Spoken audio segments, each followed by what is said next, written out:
Sure. So thanks, Will. My name's Alistair, and I run a nutrition app called Hatcher, which is about finding nutritional balance in the foods that you eat every day. Had a great time this year releasing an NFT series to get membership into that app and to get membership into those services. And really excited to meet yourself again and the other guests today as we go through our panel. Most definitely. All right, Sammy, I'll pass that to you. What's up, everyone? My name's Sammy. I'm the director of BlockFit, a decentralized application. It's the first and only decentralized fitness application ran on the blockchain, and we're running it on the XDC network. Okay, cool. Bilal, over to you, man. Tell them about yourself and Fame. Yeah, I've been deeply involved in the Algorand ecosystem, and I founded my own project called Fame, which is basically a social app for farmers and food in general. So all the participants and trying to bring financial inclusion to ensure food security. Excellent. I love it. I love it. So for the audience again, can you tell everyone where y'all located in the world? I'm over here in the West Coast. We like West Coast of the United States, excuse me. And then can you let them know where y'all at? And then the next thing, after you let them know who you are, can you explain to the audience what you think or what you would call blockchain? So yeah, we'll start again with Alistair, and I'm gonna rotate, but we'll switch it up. Oh man, you put me on the spot every time. Yeah, I can answer where I live pretty easily. So I'm in London. Hatcher's based in London. You managed to catch some sun today, so that's good. But yeah, in terms of what blockchain is, I mean, you could get all the technical answers about proof of ownership of various digital assets and all of that kind of stuff. But fundamentally, it's a way of, I think, storing information in a communal way. Like if you look at how Facebook and Twitter, in the news, of course, store data, it's all behind closed doors. It's all locked away. And there are so many use cases, particularly around social and community membership, where it pays to have that information or some of that information publicly available. And I think that's one of the sort of under-leveraged strengths of blockchain, which is just the fact that there is a back-end system waiting for anyone to develop anything on, and it's all interoperable. So we'll come on to what some of that means in terms of what that means for a product like Capture. But for me, that's one of the great things that I think goes overlooked about blockchains. Most definitely. Let's skip over Sammy, go to Bilal, and I'll come back to Sammy. Yeah, I totally agree. Thank you, Alistair, for a great definition. I totally agree with you. And there is also an aspect of philosophical in terms of not depending on governments and, as you said, organizations. The fact that we have a layer of truth that is global, that no one can play with, no one can block. And I think that's the powerful thing, especially when countries where you don't even have IDs.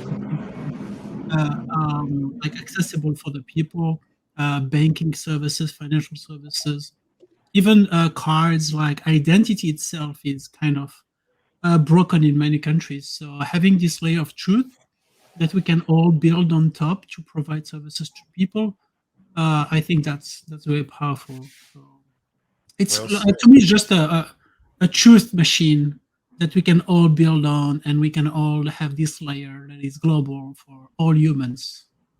Most definitely. I love that as well. Sammy, you want to add to that? Yeah, awesome. Yeah, my name's Sammy. I'm out here in Scandinavia. I'm in a place called Aarhus City in Denmark, which is on the West Coast as well, but it's not West Coast like you are, you will. But yeah, when I think of blockchain, I just think of decentralized nature and being able to create many different applications and be able to connect with people all around the world. And with these decentralized apps and these DAOs, there's just endless possibilities. And that goes into moving away from this legacy system that we have, moving into more of a quantum financial system. Most definitely. I agree with all of that. A digital ledger system, to get a little technical, I always see it as a bank account. It just counts what goes in, what goes out. But as everyone's saying, it's public, it's transparent, and I wish my government would do that as well. That's a whole nother conversation. All right, so let's dive into the nitty gritty of this. Let's talk about some of these projects.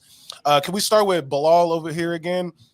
Since I talked to you most recently, We talked about what you're building and kind of what you're doing in Kenya a little bit, and Nigeria. Can you kind of update the audience more, and also our other two guests, of what you're doing with the Fame app? Yeah, it just started. I just discovered, like, I get to know a farmer, Kingsley in Nigeria, trying to find a solution for farmers, and we have been building this app by iterating again and again for 2 years, having conversation with farmers. What do they need? They need an app, a social app where they can reconnect and give visibility to the prices, the real market prices, to reconnect with consumers, to remove the middlemen, and to have different type of services that they really need, especially the payment, the access to the dollar. Because as you know, like, Nigeria has a, maybe, I don't know if you know, but it's like 16, 18% inflation. So it means, like, over 20 years, they lost all their purchasing power. What they could have done with 1,000 naira 20 years ago, now they can't even buy an egg or something. Like, I was there, and the egg cost 1,000 naira, and I asked the guy, what could you do in 2000 with 1,000 naira? He said, I could live 1 month with 1,000 naira as a student. So this is the Crazy. catastrophe. Yeah. So now, having access to the dollar, so the app is live. The Fame app is live on Android. We're working now for iPhones, launching it this month. The idea is to get financial freedom and inclusion to the people around the world, especially the farmer, because I believe the farmer is the center of economic growth. Like, humans are farmers. That's the number one job in the world. Yep. So the idea is to empower smallholder farmers that are unbanked in developing countries, so they can leverage their society up. Like, they can help, they can recruit, they can give work, and they can give food, and transparent food, because in many developing countries, farmers don't even know how to produce, how to use chemicals, how to use certain kind of things, and that can be super dangerous for the people. So many people get poisoned because there's a lack of education around agriculture. And so, yeah, it's this idea of focusing on the farmer, because he's central for the future of developing countries. And blockchain is very helpful because it can bring financial services where places where there is no banks, no ATM, no one to give you cash, and you get cash only from the road by stopping cars selling food to get cash to your village in some very remote areas. So the idea is to use these phones that are spreading around Africa. The growth is incredible. The adoption number are crazy.